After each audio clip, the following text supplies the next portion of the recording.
What's up? What's happening, folks? Welcome back to the channel Sports, Life, Politics TV. Today is September 15th. I'm Samuel Koppel, and I'm here for the news. Now, on this channel, I go through a variety of news clips on a daily basis and check out what's going on internationally, nationally, and locally. But I like to focus on nationally because there's so many things that's happening in the United States right now, around the country, that proves that this country is descending into complete chaos. That this whole country is like Sodom and Gomorrah. It's on a road to destruction. And for some of us, you got to be like Lot and his wife, and you can't look back. And God knows Lot's wife looked back, and she turned into a pillar of salt. And there's so many salty things that are happening in this society. It's becoming ridiculous. Now, the other day I went over this case of rapper PNB Rock targeted through Instagram posts, says the LAPD. And a lot of people was blaming his girlfriend, saying she posted the location. But come to find out, he actually posted the location first. There's clips of him on the internet antagonizing other gang members, telling them they broke, flashing his chain, telling people they want to be like him, telling them he'll pull up, all type of wacky ass shit. So through the course of kind of looking at this case, I kind of came to the conclusion that I think rapper PNB Rock, this is alleged, but I will bet damn near everything I got that he committed suicide. Now you probably say, no, somebody shot him, he didn't commit suicide. Have you ever heard of suicide by cop? This was suicide by nigga. Obviously, this young man is in Hollywood. I've seen him in Hollywood several times. Several different videos, pictures throwing up the Mono Cornutus hand signs. If you don't know what that is, that's just the devil horns. Now, when I was growing up, the only two people threw up the devil horns was people who were Texas Longhorn fans and rock and rollers. Now we know that demonic spirit has entered into hip-hop. That's a fact. Nobody can deny that shit. You see these young niggas running around, upside down crosses and shit, upside down cross earrings, upside down crosses tattooed on their forehead. Don't tell me that that's not. This young man, in my humble opinion, was a Luciferian. If you go and look and check out a lot of his videos, he's throwing up the devil horns. He lived in Los Angeles, which is home and headquarters for the witch coven and Luciferian and Satanism and every kind of other wicked pagan religion in America. And through the course of this little 3-minute video, we're going to check it out and see. Is it true? Did he commit suicide? You don't post your location and tell people where you at and then get your food to eat there. Because people say, oh, he didn't know where he was. This nigga stayed in Los Angeles for 2 years. That's a goddamn lie. You don't have to live in Los Angeles. And he comes from Philadelphia. He's from the slums. So he already know the get down. But let's take a look at this video and see if what I'm saying is completely ridiculous and crazy, or maybe it rings a little bit of truth. Let's take a look. And Chief Michael Moore just confirmed a few minutes ago that he was targeted because of an Instagram post. There were actually a couple, one from the rapper himself in the back parking lot when they first got here, giving somebody enough time to get here and kill him, and then another one from his girlfriend when they were sitting at the table. The restaurant is back open today, but obviously a much different vibe. And you can see, they said he posted first where he was at. Then he waited for 45 minutes, y'all. Why would you go to the most hoodish Roscoe's in Los Angeles and wait 45 minutes? It makes no sense. When he posted where he was at, that's crazy. He had on all his jewelry. One of his chains is said to be valued at over $500,000. Suicide by cop, suicide by nigga. This was a suicide by niggas. I think he wanted to die. We don't know these people's mental state. We don't know if he was suicidal. We don't know if he was depressed. We don't know none of that shit. But obviously something was going on with him mentally. And so you can't blame his girlfriend. His girlfriend was monkey see, monkey do. He did it, she did it. People who work here extremely upset. He was a guest in our community and was gunned down by a cowardly act Local city rights leaders call on LA City Council to offer a reward to catch PNB Rock's killer. It was a brazen murder in broad daylight. The rapper from Philly was eating lunch with his girlfriend, who's the mother of one of his 2 daughters. It was 1:30 p.m. Monday at Roscoe's Chicken and Waffles on Manchester and Main in South LA. LAPD says an armed black man in a mask went up to their table, exchanged words, shot PNB multiple times, and stole his chain and a couple other pieces of his jewelry, and then ran out to a getaway car. Witnesses desperately gave the rapper CPR, but he didn't make it. Don't wear the jewelry in any place out the doors right now. Now in Los Angeles, in California in general, you rarely find niggas who wear all their jewelry when they're out with just their woman. Now, maybe if they're out with their partners and shit, even then, you don't go in the sketches. He's, once again, all this naive, he's from Philly. He's from the slums. I don't give a fuck if you're from Detroit, Chicago, Miami, Dallas, Houston, Las Vegas. I don't give a fuck where you from. Niggas know how to move when you from the hood. It don't matter what city you in. You know when you in the hood. You can look around. You can tell. You can look over in their yard. There's a broke down car. You can look over there. You see a fucking crackhead. You look over there. This shit look run down. Somebody's pissing in the corner. It's a homeless man over there across the street. You know when you in some hood shit. He knew he was in some hood shit. He was not naive. He was not confused. All that's bullshit.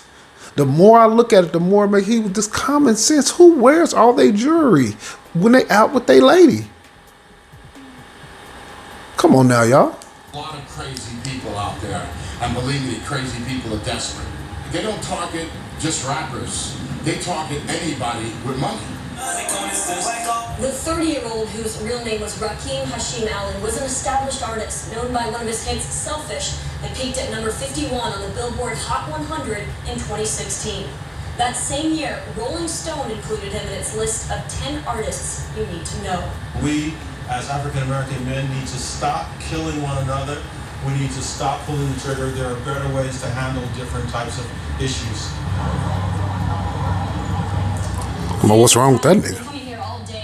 That was an ominous smile. Setting up a memorial for the rapper who they loved so much and who had such a bright future ahead of him. Now, the chief is confident that somebody out there knows who these suspects are, the murderer and the man in the getaway car, and he's really asking for the public's help before they kill somebody else. Now, there is possibly going to be a reward. It sounds like City Council is on board, so as soon as we get that information, we will, of course, bring it to you. For now, reporting live in South LA, I'm Haley Winslet, Fox 11 News. So, Haley, just to clarify, Chief Moore says somebody saw that Instagram post saying that he was at Roscoe's, and then that suspect came to the restaurant because of that, looking for the jewelry specifically. Is that what they believe right now? Yes, he does believe that he was targeted because of the Instagram post. Now, I talked for an extensive amount of time to the property manager here, who's actually the one who gave him the chest compressions, the CPR, trying to save his life. And he confirmed with me that the rapper posted on Instagram in the back parking lot in a Cadillac with his girlfriend, telling people that they were here. He was in the restaurant for about 45 minutes, and then the girlfriend posted an Instagram story about her food when they were sitting at the table. And he, of course, made... So, if you just heard what she said, he posted on Instagram. 45 minutes later, she posted. They hadn't even ate yet when the people came in. It wasn't like they were done eating. They were just starting to eat. So he was going to be there for over an hour. What was he waiting on?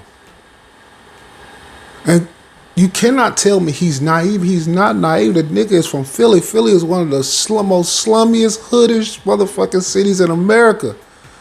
Bruh. You do, any nigga tell you, you can be a square nigga, a lawyer, a doc, you look at that shit, you're not gonna go over there with all your nice shit. And that's what I'm saying, y'all. It makes no sense. And he wasn't game goofy. He wasn't some nigga, I don't know I don't know where I'm at, what's going on. I'm the nigga, he's not from India. He ain't motherfucking confused. This nigga's from Philly. That's why I say, any nigga from Chicago, he go to LA. He's in the hood and shit. He's not wearing all his jewelry. The nigga can have a $1,000 necklace and some Jordans, and he's a little sketchy. He's scratching. No, I don't think we gonna go to this Roscoe's, baby. We gonna go on down the road. And that nigga's in a rental car. And all he had was $1,000 little rope chain and some Jordans on. And he's still not going to stop there. This nigga stopped there with all his jewelry. No strap. He didn't have no strap because when the nigga came in, he said they started arguing. The police never said they found a weapon on him or nothing. This nigga committed suicide. I'm probably the first nigga to say it on YouTube. This nigga committed suicide by nigga. You heard of suicide by cop. Suicide by a nigga. Let's hear it one more time and we're going to leave this video alone. They were here. He was in the restaurant for about 45 minutes, and then the girlfriend posted an Instagram story about her food when they were sitting at the table, and he, of course, made it clear that people need to be really careful what they're putting on social media because you're putting yourself in a very vulnerable state. Obviously, nobody expected this to happen. It's just absolutely a tragedy. Look, you guys, to me, that's common sense. That the man, I don't think he wants to be here no more. The pressures, the stress, having a hit 4 or 5 years ago. His last big hit was Every Day I'm Lit. You ain't done this shit. I mean, we never know. That's what I say. A lot of people be depressed, man. Yeah, a lot of these people be depressed. And suicidal, we just don't know it. We can't see it. He look at all them chains and shit and say, I still ain't got what I want. I still ain't where I want to be. He pulled up in a fucking Maybach in the middle of the hood with all his jewelry on, posting where he was at. You cannot tell me he don't know no better because I seen the nigga on DJ Academics. The nigga ain't game goofy. Y'all listen to it. But let's take a look at this next clip, y'all. I just had to go over that, man. I think he committed suicide by nigga. Could be wrong. That's my opinion. That's all alleged. But, that's why sports like Politics TV, you get another perspective. Make you think a little bit. Police, man fled to San Diego after young mother murdered in West Las Vegas. Take a look. Sean, thank you. Well, the family of a woman who was found dead inside a home on top of her baby near downtown Las Vegas is speaking out tonight. Just hours ago, Metro confirmed Michael Ricks was arrested in San Diego in connection with the stabbing. And our sister station's cameras were rolling when it happened. Joe Mueller spoke with the victim's mother, and he has more this evening from where it happened. A family says they found Michaela Adams dead inside of this home on top of her 8. Yeah, they in the projects. That's a real project shit right there. You can tell. Las Vegas projects, this is just like literally houses built in the middle of the desert. Living out here, I done been around and been through some of that shit. It's like just literal projects in the desert. Month-old baby in what appeared to be a final act of protection. Tonight, they are remembering her and are now taking care of that baby girl. She was fun, she was loving, caring, she cared about everybody. It's a parent's worst nightmare to lose a child. Monica Minor is remembering her daughter, Michaela Adams. And I heard my granddaughter screaming. Yeah, once again, a lot of these things I say in these videos is alleged, but I grew up in a certain kind of environment, and I've been around. And sometimes I can look in people's face, and I can automatically know what kind of person they is, at least on the surface. This lady, in her younger days, dabbled in drugs. She probably had several different boyfriends. She probably wasn't the greatest mother she could have been, but she tried. And she didn't give her daughter the greatest example when it came to dealing with men. And, I'm pretty sure that, she'll never say that out loud, but that's a real guilt for some of these parents. And they realize that their child is in these abusive relationships because that's what she's seen coming up. Abusive relationships. So she got with some nigga who was a loser and a dirtbag and a low-life nigga who probably snorted coke from time to time and did wild-ass shit, was in and out. That hood shit, that make-up, break-up dynamic. We fucking the next minute, we arguing over here. I put you out now, and then you come back, and then I find out you fucking somebody else, bitch, and I can't take it, and now you gotta go. That's how a lot of this shit ends up. Because I've seen so many of these cases, y'all. But let's keep the video going. When my daughter's only 8 months old. Minor says she came home to find her daughter Michaela dead with stab wounds Tuesday evening. And when we opened the door, my daughter was on the ground on top of her baby, trying to shield her baby. And there was blood everywhere. Police started to search for the suspect. Wednesday, we learned 24-year-old Michael Ricks was arrested in connection to the stabbing. Minor says Ricks was Michaela's husband and the baby's father. As you can see, this nigga right here had a PlayStation Japan shirt on. The most important thing in his life was probably weed. He was raised to be a male, not a man. Just one of them weak ass niggas, ready to hurt and harm women to try to keep control over them. Because he never was no player ass type of nigga or no nigga that was on top of his game. None of that type of shit. Just a raggedy ass nigga. And I'm pretty sure the girls, she was pretty in the face. I don't know how her body was look, but she was cute in the face. And, you know, like I said, these girls, they try to move on. But they don't move on properly from these people. It'd be that makeup breakup, let them back in, fuck, that's my baby daddy, and all that old wacky ass shit, y'all. Michaela's family identified Ricks in this footage filmed by our affiliate station in San Diego. And he most definitely is a dope fiend, too. That's why I said, in the first thing I said, he dabbled and dabbles in cocaine. He's probably didn't try to, look, at this point, he probably didn't try meth. Ain't no telling what he's into at this point. But he most definitely dabbled in hardcore narcotics. No doubt about it. You know, where the arrest happened. Her family said he lived there. The only thing I can say is that it is the father of the baby. And that he's been harassing my daughter for months now. Minor says Michaela reported problems to law enforcement in the past. The baby girl is now safe with the family. They do not know how long the baby was left there after the killing happened. She says the baby was Michaela's whole life. And she is with us. She'll be with us. Ricks will be extradited back to Las Vegas, where he now faces one charge of open murder. Minor says she wants people to know how much Michaela loved her daughter. She was a great mom. She loved her daughter so much she literally died protecting her daughter. The family also tells me they are planning a remembrance ceremony for Michaela near where this happened at the corner of McWilliams and Reed. It'll happen tonight at 6. Yeah, it's unfortunate, you know. God bless that little baby. She'll never get to know her mother or father. That's terrible. But, you know, the people you choose to have baby with is extremely important, man. It's one thing to be fucking. It's another thing to make a child. You make children with these people and you locked in with these monsters. She was locked in with a monster and didn't know how to get out of it. Let's look at this. Son stabs mother to death in Las Vegas apartment. There'd be some wacky ass shit going out here in Las Vegas too. Let's take a look. Metro police are investigating a homicide right now in East Las Vegas. Look at this white woman. She's like Dolly Parton's little sister.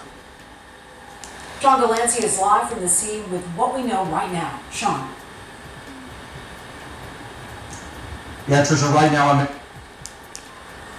I don't know how Sean got this motherfucking job. But usually you have to take care of your skin. You got to get a shirt that fit right.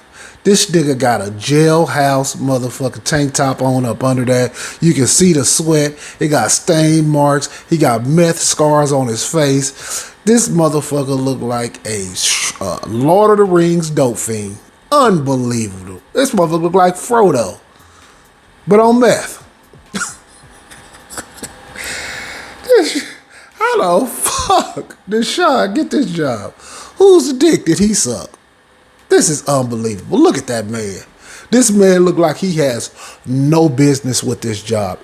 This must be one of the people who over the news station's son or something like that, and already somebody owed somebody a favor, somebody caught somebody doing something and said, you need to hire my son.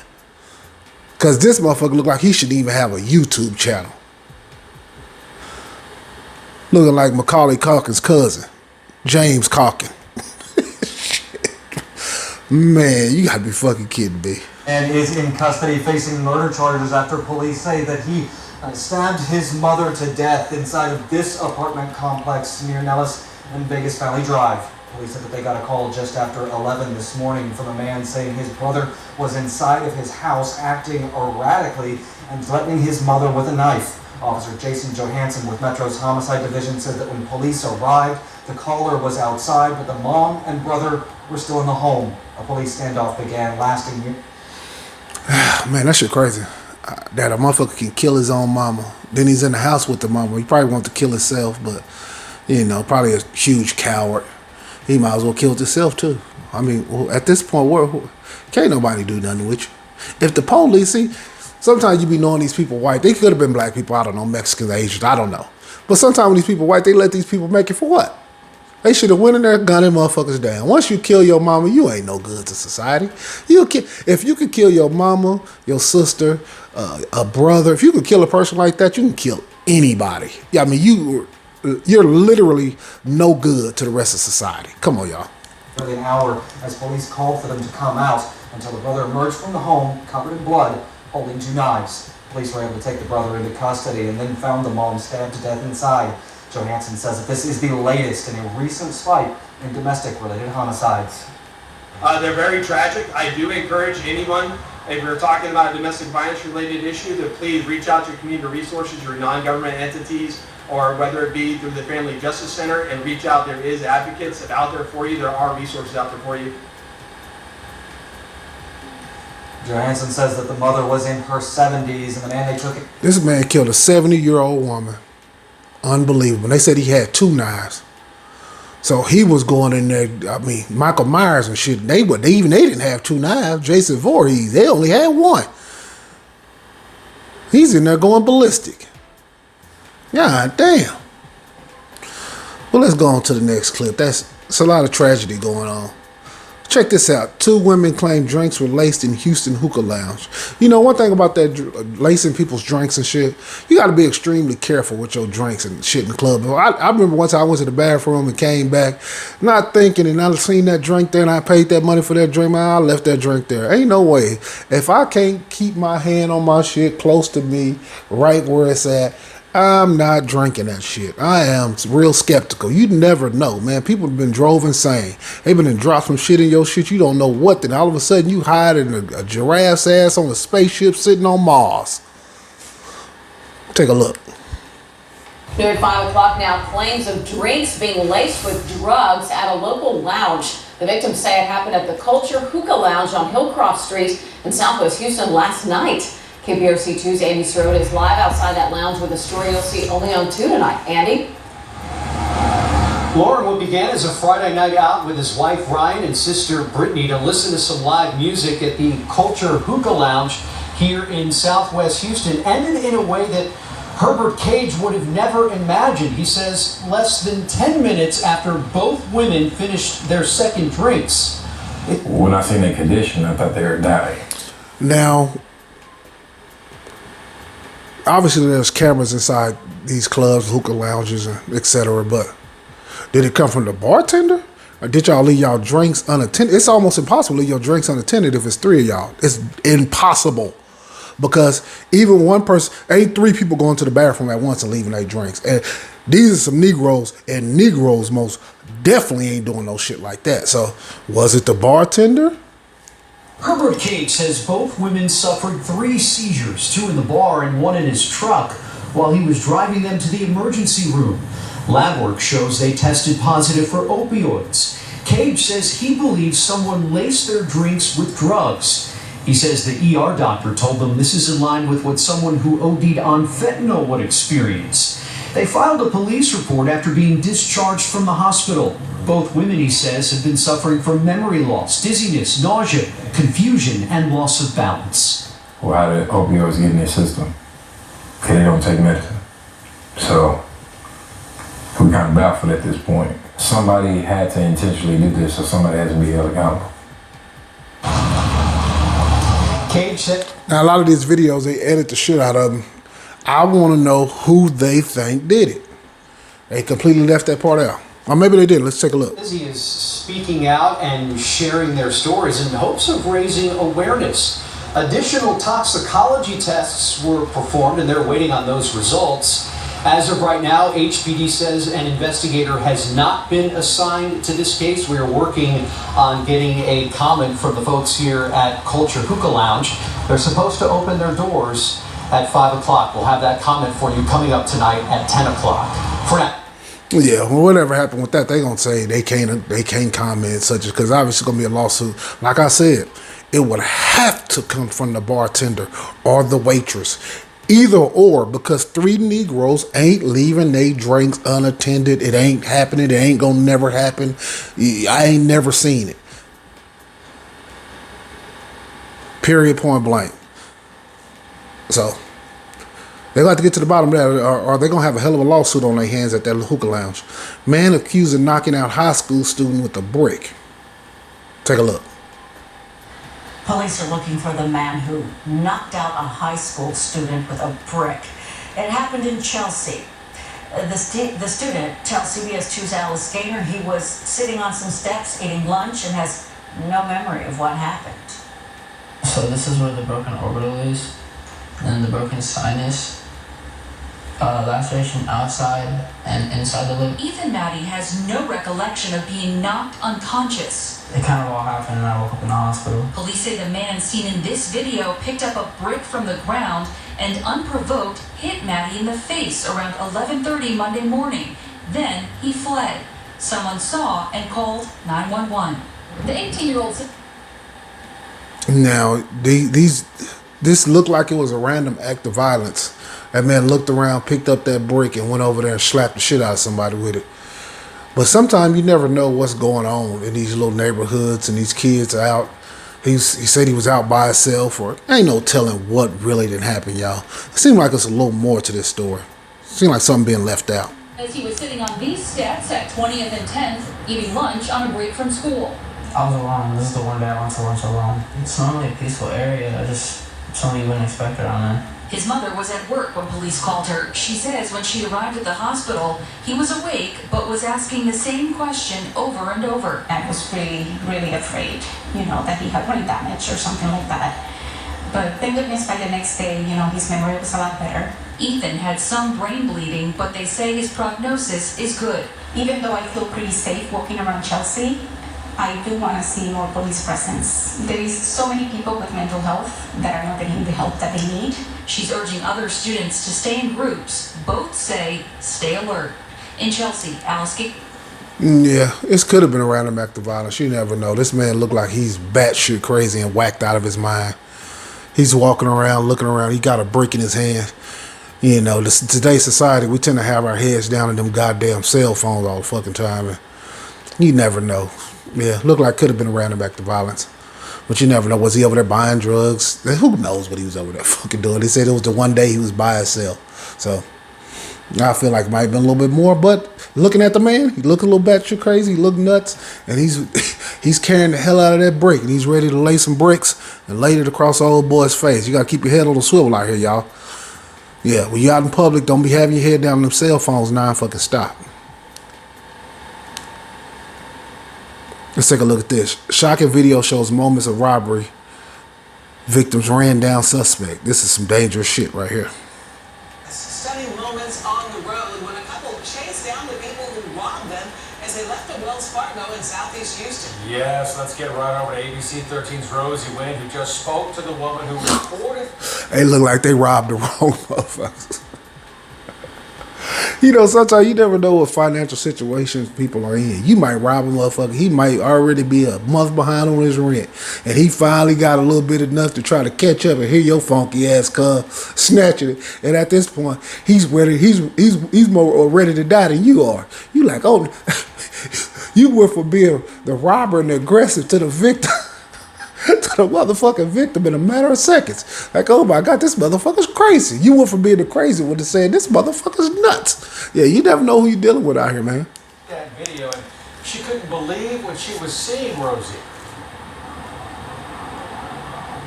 Yeah, Gina and Eric, Kenya Hernandez couldn't believe what her family was witnessing on the road. They were driving down Tuesday afternoon, and then they saw one car consistently ramming the other, and that's when she decided she was going to take out her phone and start recording. Tonight you'll hear from her only on 13. It just was out of control. My mother-in-law was like, we gotta go, you never know if they have a gun. Kenya Hernandez and her family couldn't believe what they were seeing when driving down Almeda Genoa Road near Minnesota. Yeah, that's extremely dangerous because you don't know if the people got a gun or not. That's crazy. But, sometimes crazy people match crazy with crazy. And you find out somebody really not that crazy. Somebody's a little more crazy than this motherfucker. Look what he's doing to his own car. Look what he's doing to his own car, y'all. And it was just crazy. I told my sister-in-law, pull your window down. I need to record. He probably had credit card motherfuckers calling him while he was in the car. While he was crashing that motherfucker, them debt collectors was calling him during that moment. He just couldn't take it. Saw the suspect take off in a white Chevy Equinox and decided to take matters into their own hands. They ran the getaway car. Look, he got a flat tire. The front end is gone. He didn't give a fuck at that point. Oh man. By our tally, this case is one of 4 robberies that happened at or near this Wells Fargo. Tuesday's incident happened just 2.5 weeks after an 80-year-old man was pistol whipped and beaten in broad daylight after withdrawing cash from the same ATM. He spoke only to ABC 13's Brooke Taylor on Monday. Hernandez says she often comes to this Wells Fargo. Anytime they say it's the same Wells Fargo, me being a hood nigga, these was the same little few people, y'all. This ain't no 7 different groups of motherfuckers robbing over there. Usually it be the same motherfuckers. People do shit in the vicinity that they can afford to move around in. Yeah, they ain't wasting all that gas money going to the other side of town. Shit, we already got money from here 3 times. Let's make it a 4th. Boy, that 4th. They say the 3rd time was a charm. Looked like the 4th time was. About the uptick in crime makes her think twice about going out. It's not safe. Something needs to be done. Just because this is a shopping center, a family shopping center, you never know. Well, ain't nothing that can really be done other than people starting to protect themselves, man. People are losing it, man. People are hungry. People have always been robbing, but, you know, the frequency, the amount is, you know, skyrocketing. Go to the next little clip. What else we got down here? Last clip of the day, you guys. New NASA findings move closer to uncovering Mars's mysteries. And I've said this before in other videos. Them people say that we went to the moon. They ain't been in no fucking moon. I ain't saying they ain't sent shit up there, but no human being has ever 100% factually ever been past low Earth orbit. Never. NASA today moving ever closer to unlocking the mystery of Mars. These already are the most valuable rock samples that have ever been collected. The Perseverance rover exploring the red planet for more than 550 Martian days. 18 months for us here on Earth, with a tantalizing haul. So far collecting a dozen drilled rock samples that may reveal if there was life on Earth's next door neighbor, including these 2, which scientists are most excited about. It feels like we're in the right place with the right tools at a very pivotal moment. And then Mars sample return stands maybe the best chance ever of answering a very profound question: are we alone in the universe? Let me answer that. Yep. I know people say, no, there's a quadrillion motherfucking galaxies and star. They've been selling us that shit since we was kids. That's why we believe that shit, because it's 1 million different alien movies. They've been mind fucking us forever. Even myself, I grew up believing the same shit y'all believe. It's all kind of aliens out there. Shit, it's probably an alien next door. Ain't no aliens nowhere. We locked inside this motherfucker. You can't get past the Van Allen belt. Some people call it a firmament. I don't care what you call it. Human beings ain't been past that. They ain't leaving it. Anything that's here that's not understanding has something to do probably with God. If you see some shit in the sky you don't understand, there are angels and demons and all that type of shit. That's why if you ever look up a video, if you ever look up what's that TV? They got a TV show. I think it's called American Horror. If you ever watch this shit, I've said this time and time again, aliens and demons are the same exact thing. Aliens ain't nothing but demons. We're gonna continue this video, but I'm gonna just show y'all a picture of that before we leave out of here. Come from Wildcat Ridge, a rock formation created, experts believe, when a lake evaporated. But the road to Earth is long and challenging. A rocket will have to blast off from Mars to bring the samples back, and that may not happen until 2033. All of And you see what I'm saying? 2020, by the time we get to 2033, this motherfucker might not even be whole. America might not even be America no more. That's why they have these long, far off goddamn, oh, we're going to go back to the moon in 2028. We're going to go back to 2023. We're going to get them samples from Mars and we're going to look and see if it's life on Mars. They know damn well by that time anything can happen. Oh, man, we couldn't get the ship back. Anything. They can tell you any kind of lie. That's why they push it off so far. This is part of a NASA effort to send humans to Mars. I hope it happens in the next couple of decades, but we need the will as a nation and as a planet to make that happen, and I think we're getting close. She said we need the will as a planet, as a country. They told you we went to the moon in the 60s. How much will do you need to get back to the moon and get to Mars? You should have been able to do that shit in 83. True or false? If you can get to the moon in the 60s, the 70s, you telling me by the 80s you can't get to Mars? Because they never went. Them lying motherfuckers never went, y'all. But first, America will return to the moon. Later this month, the Artemis mission is expected to send an uncrewed capsule to orbit the lunar surface. A building block to putting America. She said uncrewed, that means there's no men to circle the moon. If you can get there in 69, why in the fuck do you need to send unmanned crew to circle the moon? They ain't talking about an unmanned crew to land on the moon. They said to circle the motherfucker. You went in 69. You should have all the technology, but guess what? If you Google missing moon telemetry, all of the math and all of the paperwork, everything they use that they quote unquote use to get to the moon is missing. Yeah, these people be lying they motherfucking ass off. Back on the moon and then potentially onto Mars. Keyword, potentially. They lying they fucking ass off. But before this video ends, I'm going to take you guys and I'm going to show you there's no difference between demons and aliens. And they've been telling us that shit the whole time. Let's take a look. America Horror. Getting that from YouTube. And as you can see on this screen, they have a demon French kissing an alien's neck. They have a demon French kissing an alien's neck. Look at it. A demon and an alien is one of the same. These people know it. They slick. Them motherfuckers use that shit and say, oh, well, these is aliens, but it's really just demonic spirits. And when people say, I don't believe in that shit, and then you ask them, you gonna sleep in that motherfucking abandoned insane asylum by yourself over there? Hell no. Because we all believe.